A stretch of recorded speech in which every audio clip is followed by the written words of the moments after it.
नमस्कार, मैं हूं गौरव अग्रवाल और ब्रिटेन के यूरोपियन यूनियन से बाहर होने के बाद अब सवाल यह है कि भारत पर इसका कितना असर होगा। हालांकि इस फैसले के तुरंत बाद शेयर बाजार से लेकर रुपए तक पर इसका असर देखने को मिला है, लेकिन जानकारों का मानना है कि ब्रेक्जिट के बाद भारत के लिए कुछ पॉजिटिव है तो कुछ नेगेटिव है। आखिर इस ब्रेक्जिट के बाद क्या होगा इंडिया इंपैक्ट, इसी मुद्दे पर बात करने के लिए मेरे साथ कुछ खास मेहमान होंगे और लंदन से भी मेरे साथ एक खास मेहमान लक्ष्मी कौल जुड़ी हुई, उनसे भी हम बात करेंगे। लेकिन उससे पहले ये रिपोर्ट देखिए।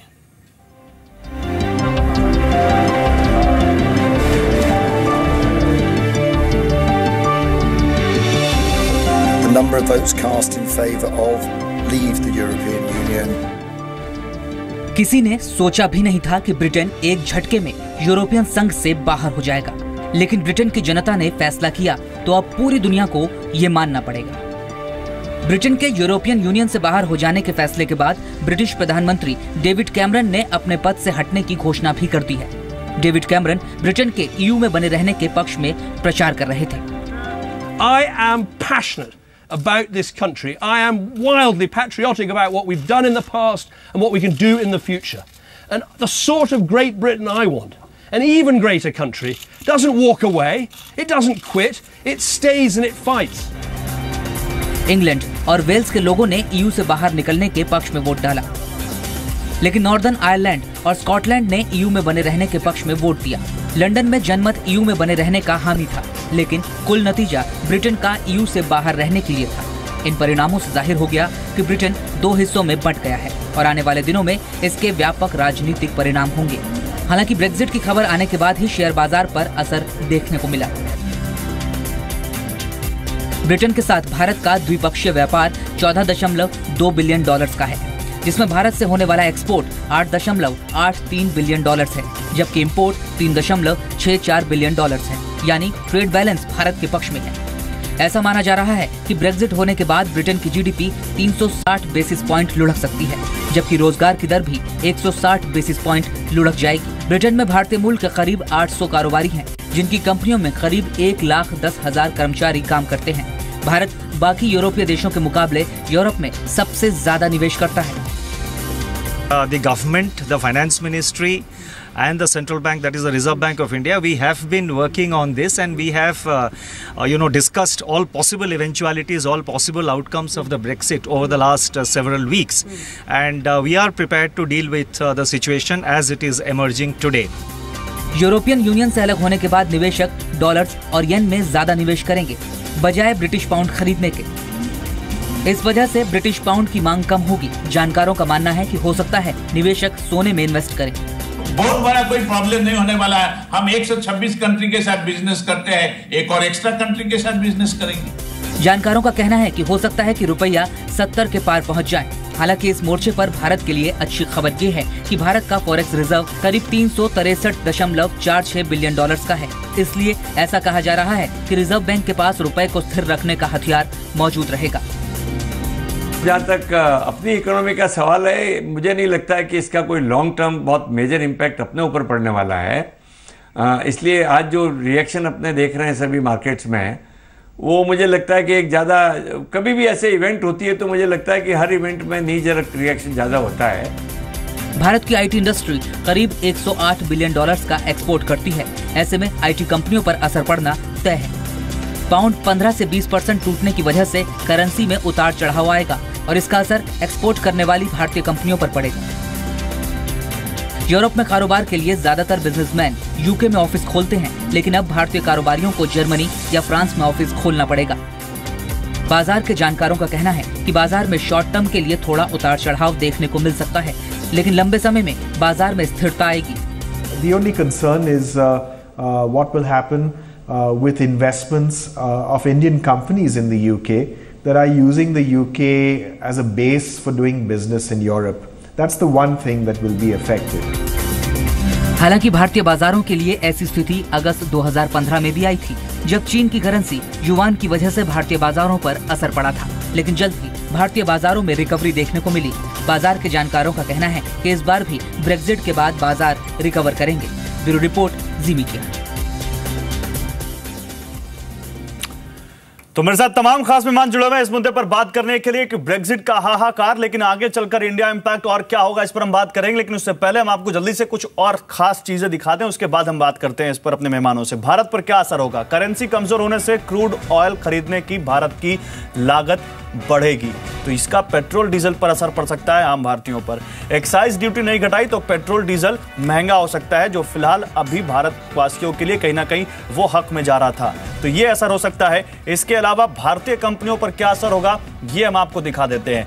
ब्रिटेन में करीब 800 भारतीय कंपनियां कारोबार करती हैं, छोटी बड़ी सब मिलाकर 1.25 लाख लोगों को ये कंपनियां ब्रिटेन में रोजगार देती हैं। तो भारतीय कंपनियों को एक्स्ट्रा टैक्स ड्यूटी देनी पड़ सकती है इस ब्रेक्जिट के बाद।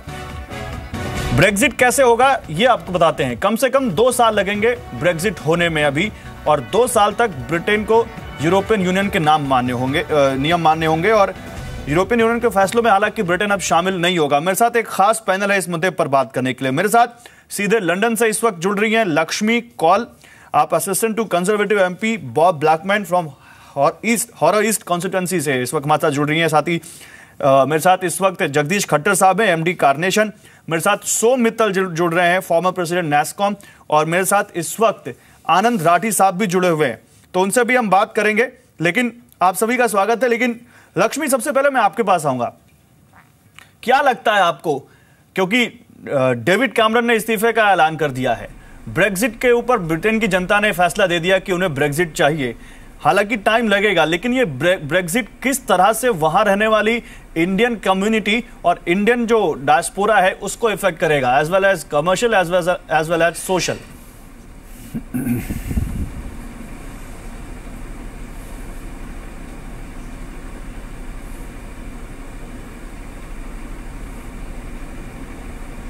प्रिडिक्ट किया ही था, क्योंकि जब कोई बदलाव आता है तो उसका एकदम से सब कुछ अच्छा नहीं रहता है, थोड़ा समय लगता है लोगों को संभलने में, इस नए बदलाव को अपनाने में।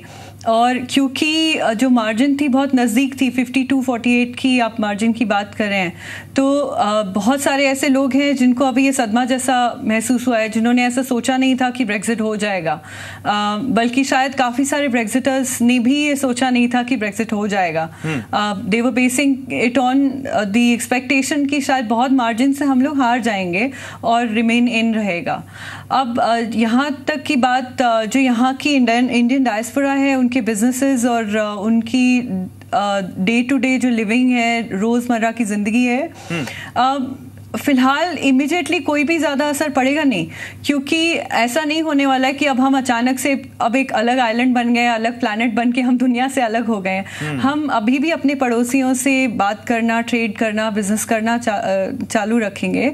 ऐसा कुछ सडन बदलाव नहीं है। मार्केट्स भी आपने सुबह देखा, जब हम सुबह बात कर रहे थे तो बहुत ज़्यादा एकदम से बोला कि सब मार्केट भी गिर गया है, अब सब कुछ खराब हो गया है, फिर मार्केट्स ने भी पिकअप किया, मार्केट ने भी रिकवरी की। इनिशियल हिकअप के बाद थोड़ा संभलने की का समय देने की ज़रूरत है इस स्थिति को, और उसके बाद आप देखेंगे कि एक सेंसिबल बिल्कुल की है, और उसके बाद आप देखेंगे कि लोगों को भी धीरे धीरे जब बात सिंक इन होने लगेगी, उन लोग को भी धीरे धीरे आगे का जो रास्ता है वो दिखाई देगा। अभी तक सब लोग अभी ये रिजल्ट कोई एक्सेप्ट नहीं कर पाए, काफ़ी सारे लोग कि सचमुच ये ऐसा हो गया है, इट हैजंट सunk in yet, so let's give people time to absorb the fact, and then let's give the party time to the government time to sort of come back on the future roadmap. Prime minister Cameron अभी भी प्रधानमंत्री हैं, और हमारी समझ से जितने भी कंजर्वेटिव पार्टी के मेंबर्स हैं, जितनी भी लीडरशिप है, उनको अपने प्राइम मिनिस्टर कैमरन पे पूरा भरोसा था कि वो ही एग्जिट नेगोशिएट करेंगे। तो ऐसा नहीं था कि ये कोई पॉलिटिकल पॉइंट स्कोरिंग हो गई है। हम ये चाहते थे कि prime minister Cameron exit negotiate करें, वो उनकी अपनी ज़ाती मर्जी है कि वो चाहते हैं कि अब नई लीडरशिप ले, और जो कि आप जानते हैं कि वो काफ़ी समय से ही did not want to continue. Okay, ठीक है, आप रहिए मेरे साथ लक्ष्मी। मेरे साथ एक और खास पैनल, और भी कुछ लोग हैं इस पैनल में, और उनसे भी बता दें, इस वक्त मेरे साथ एक और खास मेहमान Ajay Sahay, DG and CEO federation of India export organisations, भी मेरे साथ जुड़ चुके हैं इस पैनल में। मिस्टर सहाय, आपका भी स्वागत है। लेकिन मिस्टर मित्तल, मैं आपके पास आऊंगा क्योंकि आईटी कंपनियों का अच्छा खासा एक्सपोजर है यूके में, और उनकी अच्छी खासी रेवेन्यू यूके और यूरोप से आती है सर, क्योंकि ब्रेक्जिट लगातार एक इस रेफरेंडम से पहले एक सेंस ये पैदा होने लग गया था कि शायद ब्रेग्जिट ना हो। ओपिनियन पोल ये कह रहे थे कि ब्रेग्जिट नहीं होगा, लेकिन ब्रेग्जिट हो गया और इसने सबको चौंकाया, मार्केट को भी और एज वेल एज दूसरे लोगों को भी। तो आपको क्या लगता है सर, आईटी कंपनियों के लिए आगे चलकर क्या रहेगा इंपैक्ट इस ब्रेग्जिट का?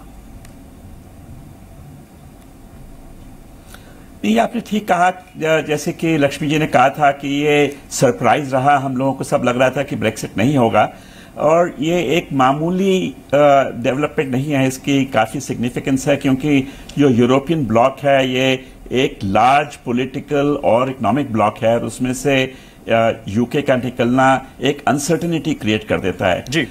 इस समय आईटी इंडस्ट्री के लिए 30% जो हमारा बिजनेस है, $108 बिलियन जो हमारा एक्सपोर्ट होता है, वो ईयू से आता है, और उसमें से बहुत सारा 18% जो है वो यूके से आता है। तो मेरे ख्याल से ऐसा नहीं है कि वो कंपनियां बदल जाएंगी, लेकिन एक अनसर्टेनिटी क्रिएट हो गई है यूके में भी और ईयू में भी।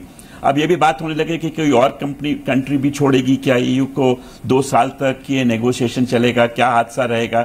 तो इसमें ये जरूर पता लगेगा कि जो यूके की जीडीपी है उस पर असर पड़ेगा, जो डिसीजंस वो लोग ले रहे थे अपने नए प्रोजेक्ट्स के ऊपर, उस पर फर्क पड़ेगा। तो लगता है कि इम्पैक्ट तो आईटी इंडस्ट्री पे रहेगा, और ये रहेगा दोनों शॉर्ट टर्म भी और लॉन्ग टर्म भी, क्योंकि अगर शॉर्ट टर्म में देखें तो जो करेंसी है वो रिकवर करेगी, लेकिन 10% गिरी है। हमारे फिक्स प्राइस कॉन्ट्रैक्ट्स हैं, तो वो कॉन्ट्रैक्ट्स जिनके करेंसी का उनमें नहीं है एक्सचेंज के लिए प्रोविजन, वो वहां पे उनको रीनेगोशिएट करना पड़ेगा। रीनेगोशिएट होता है कि नहीं तो मार्जिन पे फर्क पड़ सकता है। ठीक है, ये बात सही है कि ओवर टाइम ईयू भी स्ट्रांग होगा और यूके भी हो जाएगा, तो वो हल निकलेंगे उसके, लेकिन थोड़ी अनसर्टेनिटी रहेगी। ये जो सारा ब्रेक्सिट हुआ वो बेसिक मुद्दा था कि ईयू से जो इमिग्रेंट्स आ रहे थे, फ्री फ्लो ऑफ इमिग्रेशन होता था, उसकी वजह से काफ़ी दबाव पड़ रहा था यूके पर, और उसका दबाव इंडिया पर भी पड़ा, क्योंकि यूके तो कंट्रोल नहीं कर पा रहा था इमिग्रेशन ईयू से। तो उन्होंने जो नॉन ईयू स्टेट से, जैसे इंडिया का है, हमारे जो स्टूडेंट्स जा रहे थे और जो आईटी प्रोफेशनल जाते थे, उन पर ही उन्होंने कंट्रोल लगाया था। हाँ, इसके बारे में एक बात कही जा रही है सर, एक सिल्वर लाइनिंग इसके बारे में एक, हाँ, सिल्वर लाइनिंग जिसकी आप बात कर रहे हैं, आप अपनी बात पूरी कर सकते हैं, लेकिन मैं जो कहने वाला था यही कि ये कहा जा रहा है कि अब क्योंकि यूरोपियन यूनियन का जो लेबर था वो ज्यादा महंगा था, तो ये कहीं ना कहीं इंडिया के लिए एक सिल्वर लाइनिंग हो सकती है। हाँ, तो उसमें ऐसा है कि ये तो पक्का है कि ईयू को टेक्नोलॉजी चाहिए, टेक्निकल रिसोर्सेज इस समय कम चल रहे हैं, तो इनको जो इन्होंने हमारे ऊपर बाधाएं डाली थी वो अब हो सकता है कि खुल जाए। ठीक है सर। अभी आप देखें कि जो इंडियन स्टूडेंट्स जा रहे थे और यूनिवर्सिटीज के पास जा रहे थे, उनको भी फर्क पड़ेगा। ठीक है, उनको फर्क पड़ेगा। मैं आपके पास आऊंगा मिस्टर अजय साहब, क्योंकि आप वॉच है। हाँ, ठीक है सर, मैं आता हूं आपके पास। मिस्टर साहब, मैं आपके पास आऊंगा सर, क्योंकि इंडिया और यूके की बात करें तो अगर हम केवल बायलैटरल ट्रेड की बात करें तो करीब 1400-1450 करोड़ डॉलर का ट्रेड है हमारा ब्रिटेन के साथ, जिसमें हम करीब 800 से 900 करोड़ का एक्सपोर्ट करते हैं। सर, आपने कोई स्टडी की, कोई एनालिसिस है कि इस एक्सपोर्ट पर आफ्टर ब्रेक्जिट कोई इंपैक्ट आएगा, और यूरोपियन यूनियन में जो हमारा जो ट्रेड है उसके बाद उस पर क्या इसका असर पड़ेगा इस ब्रेक्जिट का?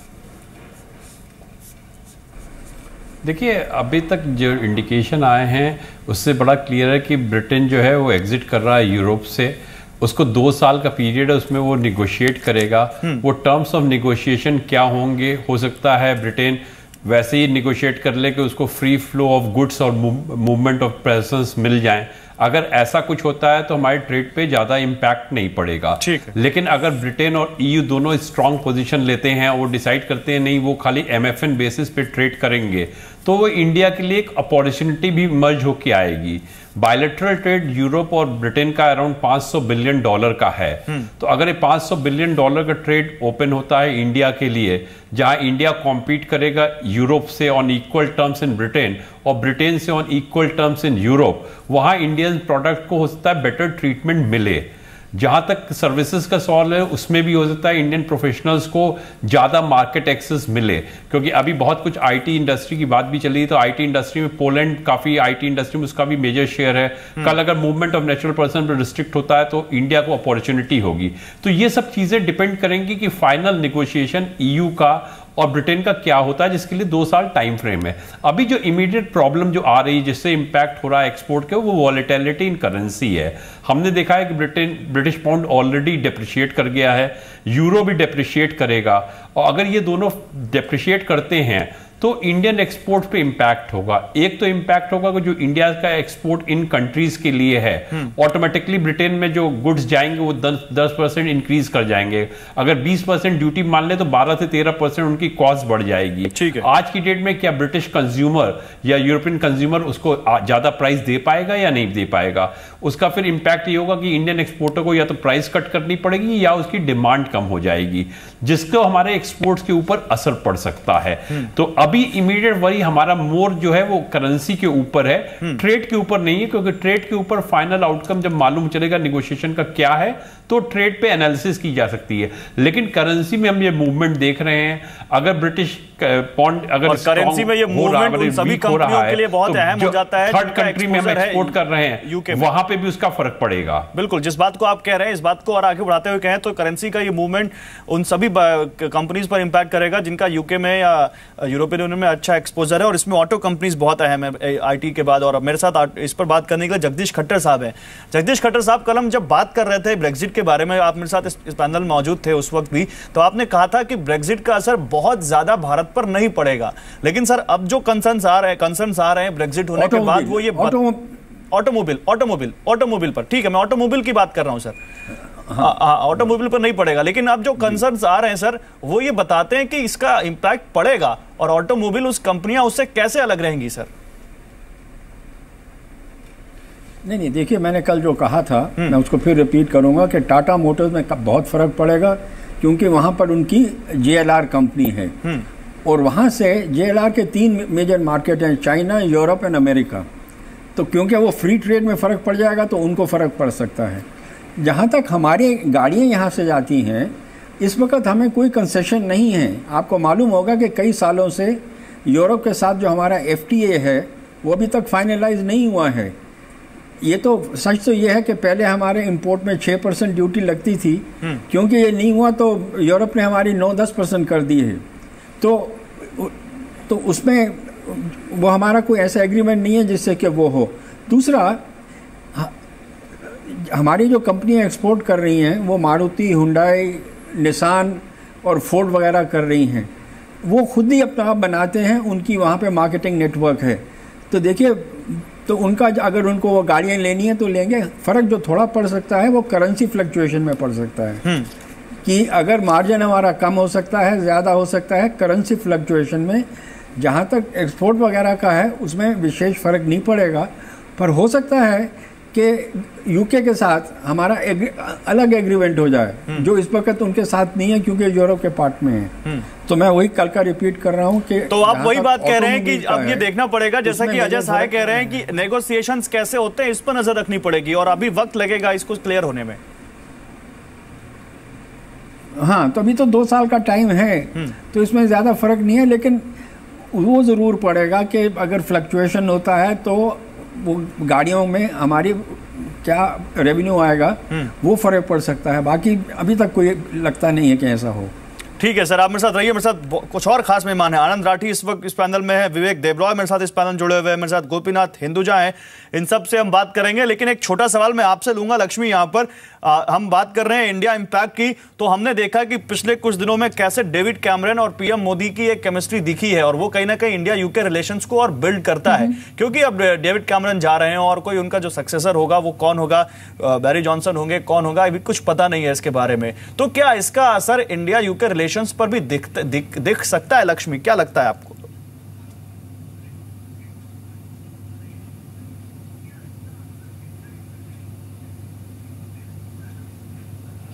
देखिए, भारत का और यूके का जो रिश्ता है वो बहुत पुराना है, और हाँ, आपने देखा कि मोदी जी की और डेविड कैमरन की जो दोस्ती है वो काफ़ी, सब लोगों ने देखा कि वो रिश्ता बहुत खास मोड़ पे लाया है। और वो इसलिए नहीं है कि उनकी आपस में जो दोस्ती है वो दोस्ती इसलिए है क्योंकि दोनों ही अपने देशों को प्यार करते हैं और अपने देश के हित की बारे में सोचते हैं। तो जो वो दोस्ती है वो कहीं पे जाएगी नहीं, क्योंकि डेविड कैमरन जो है वो हमारी पार्टी के सीनियर मेंबर रहेंगे and he is one of the leaders. तो ऐसा तो नहीं है कि वो बिल्कुल छोड़ के सब जा रहे हैं, और वो दोस्ती जो है वो हैंड ओवर होएगी जो अगले जो लीडर आएंगे। वो मैं ये समझती हूँ कि यदि बोरिस जॉनसन आते हैं जिनका भारत से काफ़ी क्लोज रिश्ता रहा है, क्योंकि उनके परिवार में भारत से उनकी जो वाइफ है उनका रिश्ता है, तो ये दोस्ती आगे स्ट्रांग ही होगी। और जहाँ तक कि मैं अभी बाकी पैनलिस्ट की बातें सुन रही थी, मैं ये कहना चाहूँगी कि स्पेकुलेशन पर ही बेस्ड अभी सारी बातें हैं, और सबने अलग अलग शब्दों में ये बात बोली कि नेगोशिएशंस के ऊपर डिपेंड करेगा कि आगे का रास्ता कैसे होगा। तो जो आगे का रोड मैप है उसका इंतज़ार करने की अभी ज़रूरत है, और उस रोड मैप का इंतज़ार करते हुए मेरे ख्याल से भारत के पास तो ये बहुत बड़ी अच्छी अपॉर्चुनिटी है कि इस दोस्ती के सही मायने इस समय बिल्ड किए जाएं, और ये जो रिश्ता है उसको और स्ट्रॉन्ग बनाया जाए, क्योंकि नेगोशिएशन टेबल पर सबसे आगे और सबसे ऊंचे सबसे अच्छी प्रायोरिटी पे भारत और यूके का रिलेशनशिप है। यही जो आपस में अब इनकी डायलॉग होंगी लीडरशिप की, काफ़ी सारे डिस्कशंस होंगे अलग अलग चेम्बर्स ऑफ कॉमर्स, और जो जितनी भी ट्रेड और कल्चरल और बाकी सारे रिलेशनशिप की जो बात है, अब ये यूके के साथ डायरेक्टली बात कर सकते हैं। तो आपको उस पूरे ब्यूरोक्रेटिक सेटअप का इंतज़ार ना करके आप डायरेक्ट आके यूके के साथ बात कर सकते हैं।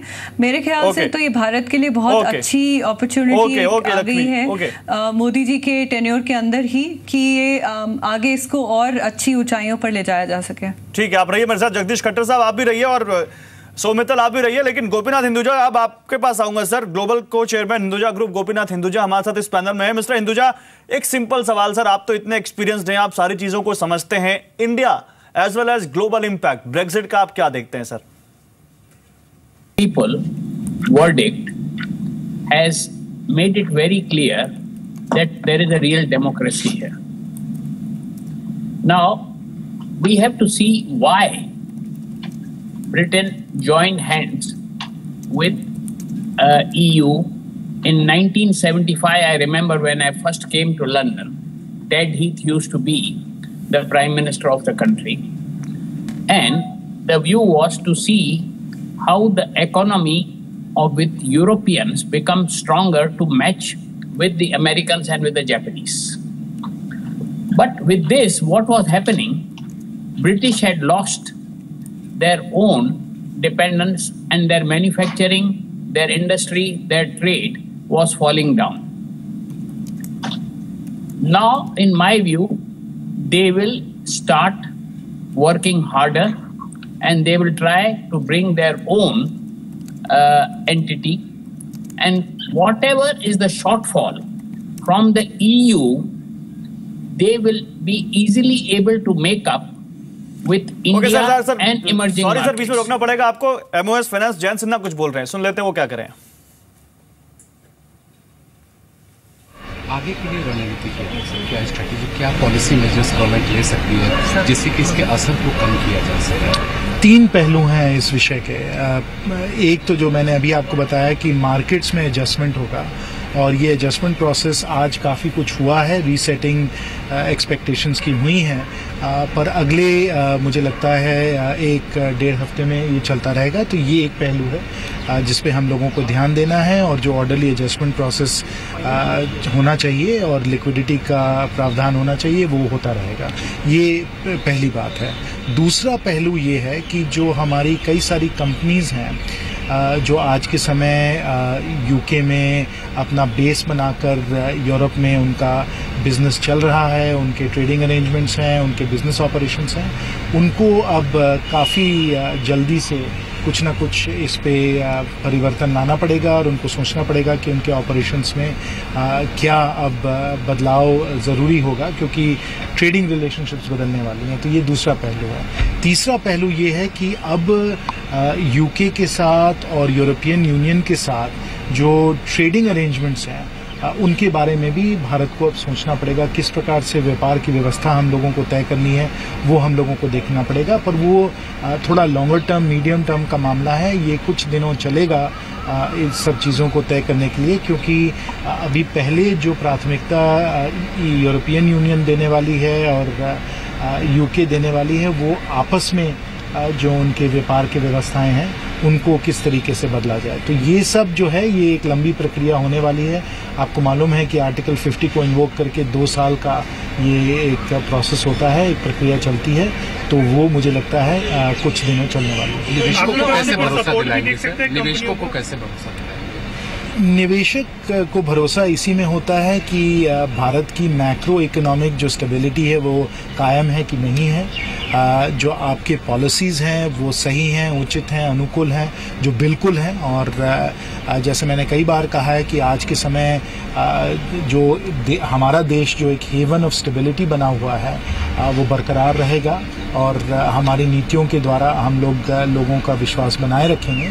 और जो हमारा ग्रोथ और रिफॉर्म का जो एजेंडा है, जो हम लोग सुधार ला रहे हैं अपनी आर्थिक स्थिति में, वो हम लोग करते ही रहेंगे। और इसमें मैं कहूँगा कि अगर हम GST पारित कर देते हैं तो हमारे देश के लिए बहुत ही लाभदायक होगा। आज के समय विश्व में जब इतना टर्बुलेंस है, इतना उथल पुथल हो रहा है, तो एक ही चमकता सितारा है और वो हमारा देश है, भारत है। कंपनियों को किस तरह का सपोर्ट मिलेगा? कोई खासकर कंपनियां काफी वहाँ काम कर रही है, काफी रेवेन्यू वहाँ से आ रहा है, तो नहीं, हम लोग अपने सब कंपनियों को पूरी तरीके से सहयोग देते हैं, क्योंकि ट्रेडिंग रिलेशनशिप्स हैं वो बदलेंगी, जो नए अरेंजमेंट्स हैं उनको नेगोशिएट किया जाएगा। तो इसमें हम लोग तो करेंगे ही करेंगे, और जो हमारी कंपनीज को सहयोग की ज़रूरत होगी वो हम लोग सहयोग अपने हाई कमीशन के द्वारा, मिनिस्ट्री ऑफ एक्सटर्नल अफेयर्स के द्वारा, कॉमर्स मिनिस्ट्री के द्वारा, इन सब जो हमारी मंत्रालय हैं, जो सब हमारे विभाग हैं, उनके द्वारा तो हम करेंगे ही करेंगे। To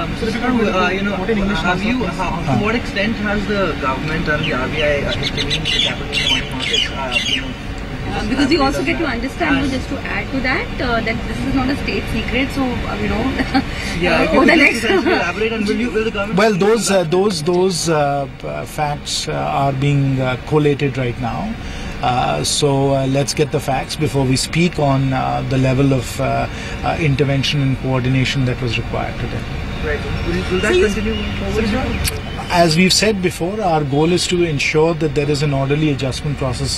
तो हम बात कर रहे हैं ब्रेक्जिट के इंडिया इंपैक्ट की, और ब्रेक्जिट का असर यानी ब्रिटेन का यूरोपियन यूनियन से अलग होने का असर न केवल देशों की इकोनॉमी पर पड़ेगा, बल्कि आप और हमारी की रोजमर्रा की जिंदगी पर भी पड़ सकता है। हालांकि जहां स्टूडेंट्स के लिए राहत लेकर आ सकता है, वहीं टूरिस्ट के लिए ये परेशानियां बढ़ा सकता है। कैसे, हमारी इस रिपोर्ट में देखिए। ब्रेक्जिट का असर, छात्रों के लिए राहत, पर्यटकों की बढ़ेगी परेशानी। ब्रेक्जिट का यह फैसला कुछ लोगों के लिए राहत लेकर आया है, तो कुछ के लिए यह परेशानी भरा साबित हो सकता है। पाउंड में हुई गिरावट छात्रों के लिए खुशखबरी बन सकती है, क्योंकि हायर स्टडीज के लिए हॉट डेस्टिनेशन बन चुके ब्रिटेन में पढ़ाई करना सस्ता हो सकता है। लेकिन वहीं अगर आप ब्रिटेन में घूमने का मन बना रहे हैं, तो ये आपको कुछ परेशानी में डाल सकती है, क्योंकि पाउंड में गिरावट के चलते टूर ऑपरेटर्स आपसे सरचार्ज वसूल सकते हैं।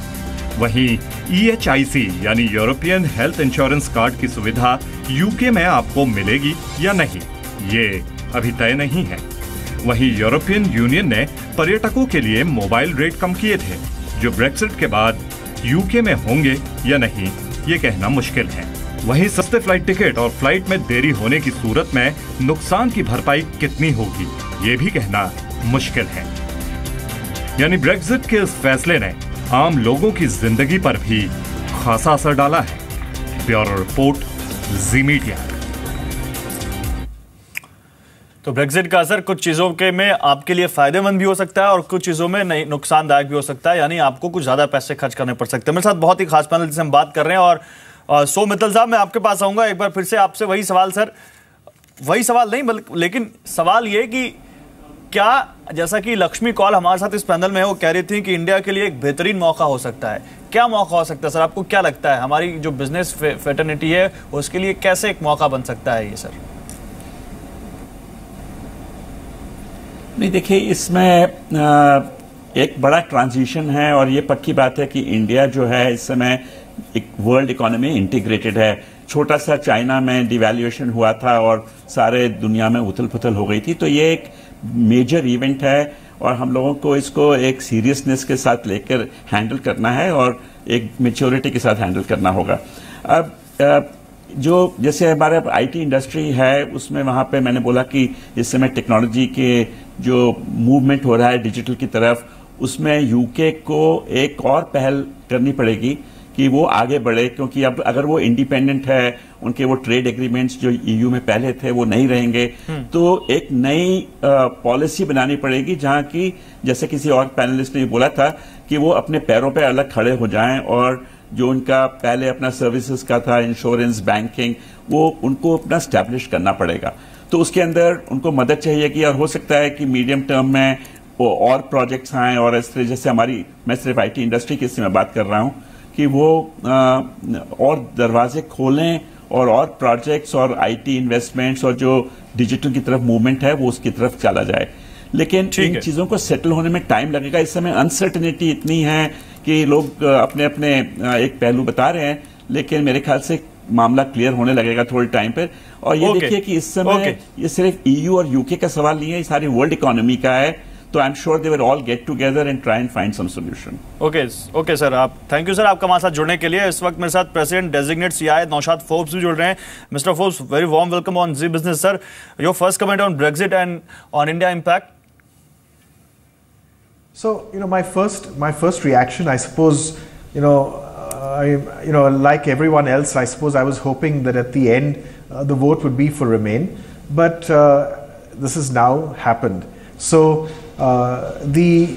now we have to get on with understanding the terms under which Britain will exit from the EU. If you look at the India and UK relationship, it's a very strong relationship. India is the third largest investor in the UK, and CAI has been very, very active in fostering close ties between India and the UK. All of that is going to continue. None of that is going to change.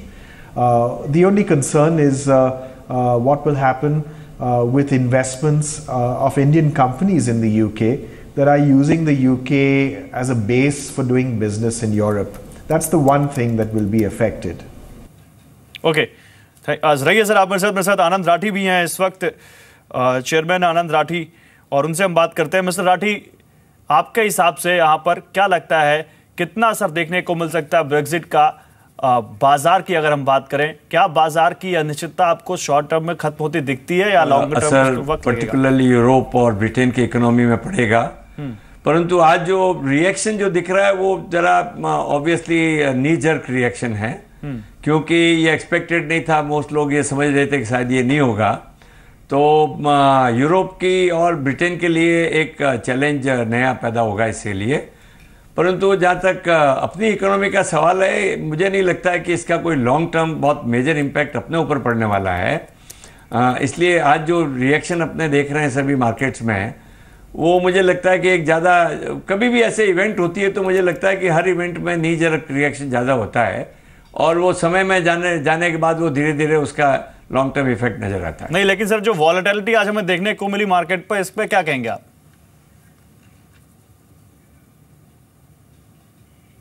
देखिए, जहाँ तक अपना market का सवाल है, ultimately अपना market depend करेगा अपनी इकोनॉमी पे, अपनी ग्रोथ पे।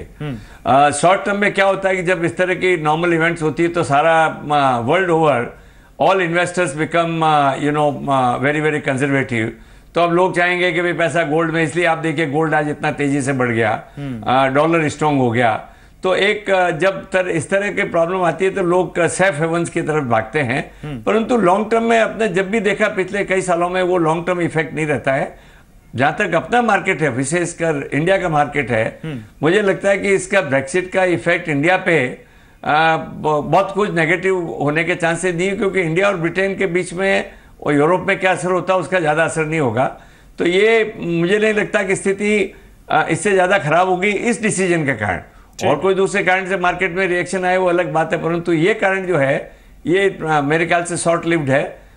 मार्केट मुझे लगता है कि ये नी जर्क रिएक्शन से इंप्रूव होगा। ऑलरेडी आपने देखा नीचे जाके वापस मार्केट थोड़ा इंप्रूव किया, तो ये थोड़ी वॉलेटिलिटी बढ़ेगी और पर्टिकुलरली जब मार्केट इतना कम होता है तो इसलिए भी होता है कि लोगों के ऑप्शन जो आउटस्टैंडिंग पोजीशन होती है, मार्जिन की प्रॉब्लम हो जाती है, पोजीशंस कट जाती हैं, ठीक है, उस चक्कर में भी थोड़ा रिएक्शन ज्यादा आता है। ठीक है मिस्टर साहब, मैं अब आपके पास मेरा मानना है कि मार्केट जाके स्टेबलाइज हो जाएगा अगले 5-7 दिन में। ओके सर, मिस्टर साहब मैं आपके पास आऊंगा, और क्योंकि ये तो कहा जा रहा है कि ब्रेक्सिट के बाद ट्रेड कहीं ना कहीं नीचे आएगा, और European union is among the largest trade partner of India sir, जो कि 13% ट्रेड है हमारा, जो कि चाइना और यूएस के साथ भी नहीं है टोटल ट्रेड का अगर देखें तो। आपको क्या लगता है कि कोई यहां पर रीनेगोशिएशन जो यूरोपियन यूनियन और यूके के साथ होगा, कोई कॉन्फ्लिक्ट होगा यहां पर यूरोपियन यूनियन और यूके के साथ ट्रेड को लेकर हमारे से कुछ हो सकता है? नहीं, देखिए मैं ये मेरे को कहीं से नहीं लगता कि अगर ईयू से ब्रिटेन एग्जिट हुआ है तो इंडिया के ट्रेड पे कोई इसका नेगेटिव इम्पैक्ट आएगा। हमारा व्यू है कि ये ट्रेड और बढ़ेगा, both in terms of imports and exports.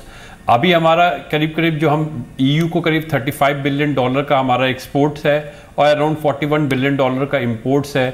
Britain को हमारा करीब 8.86 बिलियन का एक्सपोर्ट्स है और करीब $5.08 बिलियन का इंपोर्ट्स है। अगर हम ये एज्यूम कर लेते हैं ब्रिटेन एग्जिट करता है और MFN बेसिस पे ये ट्रेड होता है, तो हमारा ट्रेड ब्रिटेन के साथ और ईयू के साथ दोनों बढ़ेगा। जहां तक इंडिया ईयू FTA की बात है, ऑफ कोर्स उसमें हमें रिविजिट करना पड़ेगा, क्योंकि बहुत सा हमारा अंडरलाइंग एजम्पशन रहा था कि ब्रिटेन पार्ट ईयू का है, वो ईयू का पार्ट नहीं रहेगा, तो उसको रीनिगोशिएट करना पड़ेगा। एक अपॉर्चुनिटी होगी कि इंडिया ब्रिटेन एक सेपरेट बायलैटरल एग्रीमेंट कर लें, उसमें काफी फ्लेक्सिबिलिटी रहेगी, क्योंकि दोनों कंट्री को 1-to-1 बेसिस पे निगोशिएट करना है, तो एक अपॉर्चुनिटी बनेगी। मैं इसको उस डेवलपमेंट को अभी मैं प्रीजज नहीं करना चाहता हूं, क्योंकि हो सकता है ईयू के साथ ब्रिटेन निगोशिएट करके सेम टर्म जो उसका free movement of goods and services है वो चलता रहे। लेकिन अगर उसमें कोई रिस्ट्रिक्शन आता है तो हमारा ईयू के सर्विसेज फ्रंट पे भी हमें बहुत बेनिफिट होने जा रहा है। आज की डेट में 50% ऑफ जो ब्रिटेन में सर्विसेज वो ईयू प्रोवाइड कर रहा है। कल अगर उन्होंने कोई रिस्ट्रिक्शन लगाया तो इंडिया को उसका डेफिनेट एडवांटेज मिलेगा। ना खाली वो एडवांटेज IT सेक्टर में रहेगा, अदर सेक्टर्स में भी आएगा, क्योंकि सर्विसेज में हम काफी कॉम्पिटिटिव अदरवाइज हैं। ओके, बिल्कुल सही बात कह रहे हैं आप सर। मेरे साथ हेमंत कनोरिया भी जुड़ रहे हैं, CMD Shri infrastructure finance limited, और राज अग्रवाल मेरे साथ लंदन से इस वक्त सिक्योरिटी आर्किटेक्ट ड्यूशे बैंक। आप दोनों का स्वागत है। कनोरिया जी, सबसे पहले मैं आपके पास आऊंगा। अभी क्या लगता है आपको, जो इंडिया इंक है उसने ये एंटिसिपेट किया था क्या कि ब्रेक्सिट होगा? और क्योंकि अगर नहीं किया था तो अब हो गया है, इसके लिए क्या अब आपको लगता है, क्या इंपैक्ट पड़ता दिखता है आपको इंडिया इंक पर? नहीं, देखिए इंडिया में तो हमें नहीं लगता है कि बहुत बड़ा कोई इम्पैक्ट पड़ेगा, और गवर्नमेंट के प्लानिंग में वो ले रखे थे कि यदि ब्रेक्सिट होता है तो क्या उसका इफ़ेक्ट है, तो हमें देश में नहीं लगता है कि बहुत इमीडिएटली कोई इफ़ेक्ट होने वाला है। या तो मैन्युफैक्चरिंग या इंफ्रास्ट्रक्चर पर जो ऐसे जो एक्सपोर्ट या इंपोर्ट हो रहा है वो वैसे ही चलते रहेगा।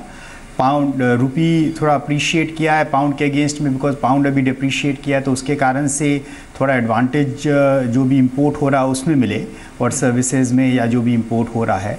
लेकिन वैसे कोई इफ़ेक्ट नहीं लगता है। लेकिन ब्रेक्सिट एक्चुअली यूरोप के लिए ये हमें नहीं लगा कि ये बहुत एक सही स्टेप हुआ है यूरोप के लिए, क्योंकि एक बार ब्रिटेन बाहर निकल रहा है उसके कारण से हो सकता है कि दूसरे देश को भी वो भी प्रोत्साहित हों कि धीरे धीरे करके कोई भी एक चीज़ भी उन्हें सही नहीं लगा साथ में रहने के लिए तो वो एक रेफरेंडम करके बाहर निकल सकते हैं। तो ये एक अच्छा स्टेप नहीं रहा है ब्रेक्सिट होना, और पूरे संसार के लिए हमारे यदि पूरे इकोनॉमी, क्योंकि आजकल तो बोलते हैं कि ग्लोबल इकोनॉमी पूरा एक विलेज जैसा हो गया है, तो उसमें यदि यूरोप से बाहर निकलना, और ब्रिटेन में तो डेफिनेटली इफ़ेक्ट होगा। इसके आफ्टर मैथ क्या होंगे ये ब्रेक्सिट होने के बाद, ये तो समय ही बताएगा। यूरोप और ब्रिटेन में तो इमीडिएट इफेक्ट होने वाला है, लेकिन हमें इंडिया में नहीं लगता है कि कुछ बहुत बड़ा इसका इफेक्ट होने वाला है। ओके, मेरे साथ इस वक्त फाइनेंशियल एक्सपर्ट राज अग्रवाल भी है। मिस्टर अग्रवाल, क्योंकि हमने देखा कि ब्रेक्सिट का जो सबसे पहला इंपैक्ट आया है वो पाउंड पे आया है, और आफ्टर 1985 सबसे लोअर लेवल को टच करता दिखा है पाउंड आज। आपको क्या लगता है कि वहां के सेंट्रल बैंक ने जो एक शुरू की है चीजें पाउंड को संभालने के लिए। 25 लाख करोड़ पाउंड्स उन्होंने जारी करने की बात कही है। क्या पाउंड्स को कभी संभलने में कुछ वक्त लगेगा? और एंड बिकॉज क्योंकि ये इंटरलिंक है और कहीं ना कहीं इंडिया की एक्सपोर्ट ग्रोथ स्टोरी पर भी इफेक्ट करता है, तो कितना टाइम लग सकता है पाउंड को स्टेबल होने में या वहां की जो इकोनॉमिक कंडीशन है उसको स्टेबल होने में?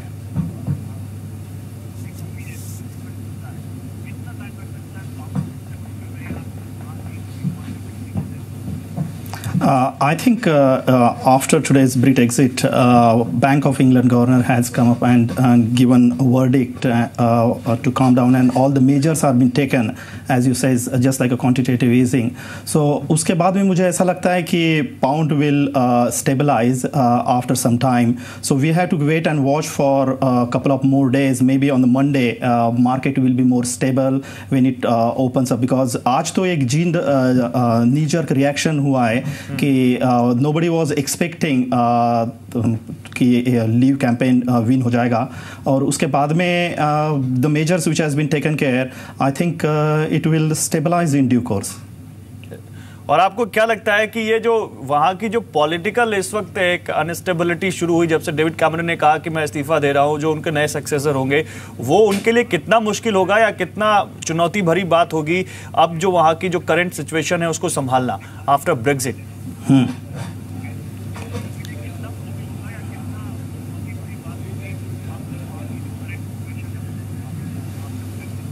आई थिंक डेविड कैमरन ने अभी क्लियर कर दिया है कि before next conference of conservative party होगी अक्टूबर में, उसके पहले नेक्स्ट प्राइम मिनिस्टर आ जाएगा। तो मुझे लगता है कि it's a transition phase, and Tory party look very divided during this referendum campaign. So abhi they will show the united face, and there will be a transition of power from David Cameron to the next prime minister. Now dusra reaction, I think there is a pressure going on Labour Party also, and the voices are starting coming over for resignation of Jeremy Corbyn, and it's a development across the party, because even though 90% of the Labour MPs were voting to leave, be in, Labour couldn't connect with the voters, and I think that's a big question mark on the Labour leadership also. 90% of the Labour MP were in favor of remain. Okay, तो ये भी एक कहीं ना कहीं यहाँ पर pressure आता दिखता है। मिस्टर राज, आप रहिए मेरे साथ। जगदीश खट्टर साहब, तो यहाँ पर अब आपको क्या लगता है आगे क्या रणनीति होनी चाहिए इंडियन कंपनियों की, बेसिकली इंडियन ऑटोमोबाइल कंपनियों की, या जो जिसके बारे में भी आप बता सकें, फार्मा आईटी जो कंपनियां हैं, क्या यहाँ पर रणनीति होनी चाहिए आगे? देखिए, जैसे कहा गया है, ये आज निर्णय हुआ है, 2 साल अभी इनको लगना है।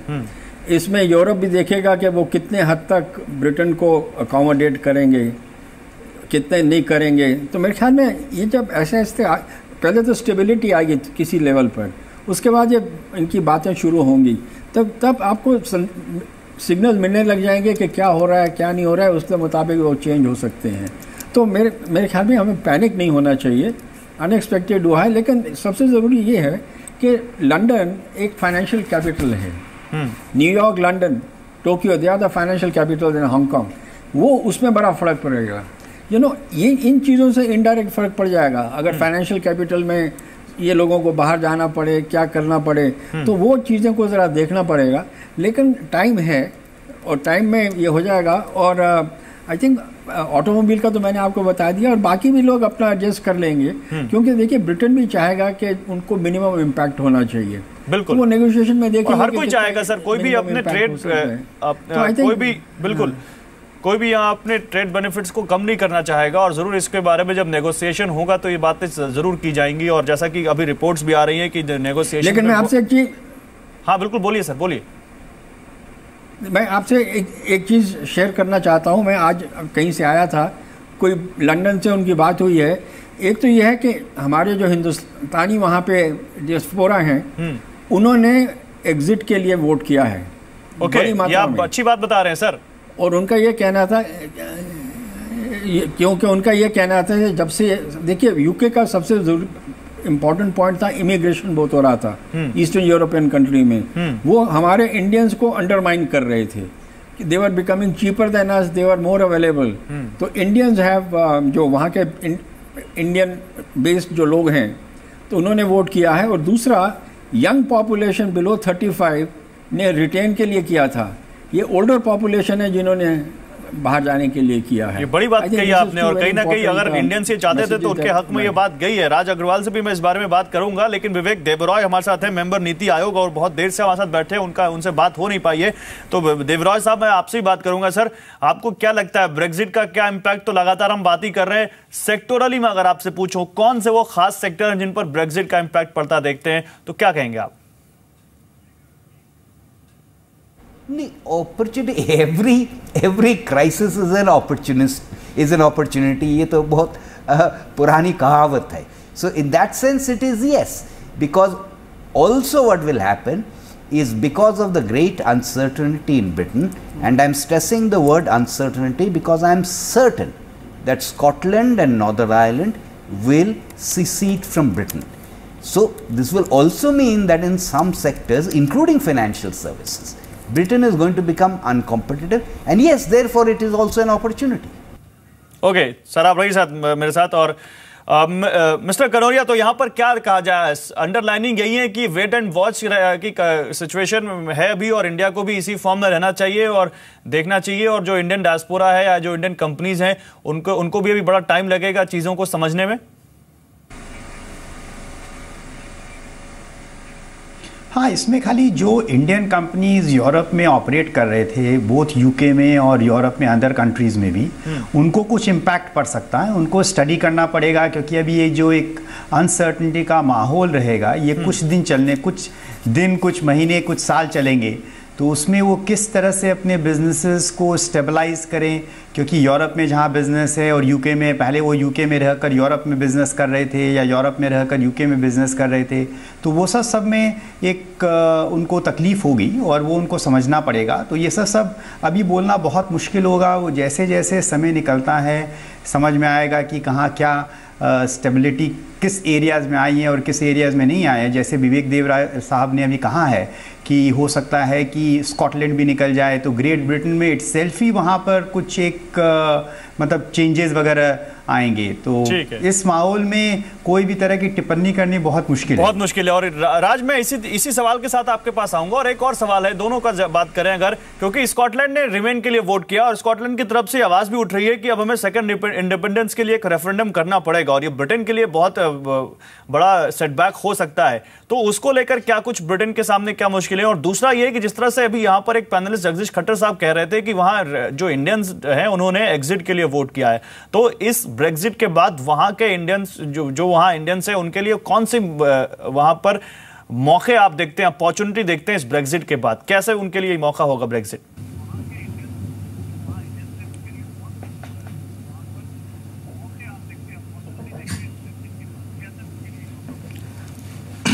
Basically, immigration front के ऊपर that was one of the major issue because under European Union a blank check was given to all European passport holders, and they could come and work within this country, which has led to a mass immigration of migrants particularly from East Europe, and that has changed the demography of so many areas which is hardcore English, and और वहाँ पे अगर आप देखो तो काफ़ी Polish और Eastern European आके वहाँ पे they started opening up their shops and the businesses and all those areas.